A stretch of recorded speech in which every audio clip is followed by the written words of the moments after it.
Mga kapuso, nakataas po ngayon ng thunderstorm advisory sa ilang panig na Quezon Province, ng Nueva Ecija, pati na rin po sa Bulacan. Pinaalerto po ng Pag-asa ang mga residente sa banta ng baha o kaya naman ng landslide. Tatagal po ang nabanggit na thunderstorm advisory hanggang 7:31 ng umaga. At ngayong Biyernes, Amihan, Shoreline at Intertropical Convergence Zone po ang mga weather system na magpapaulan sa ating bansa. Higit po na apektado ng ITCZ ang Visayas at ang Mindanao. Sa Zamboanga City, mahigit 200 bahay sa Barangay Sangali ang lubog sa baha.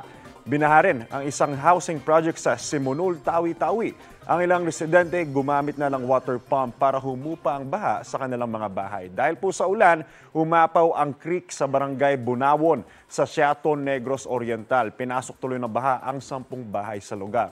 Panawagan ng mga residente na malagyan ng dike ang sapa. Pinag-iingat naman ng mga motorista sa pagdaan sa Pooluyang National Highway sa Lazi, Siquijor.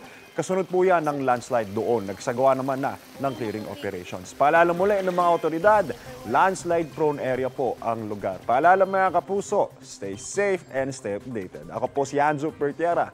Know the weather before you go. Para Mark Safe lagi, mga kapuso.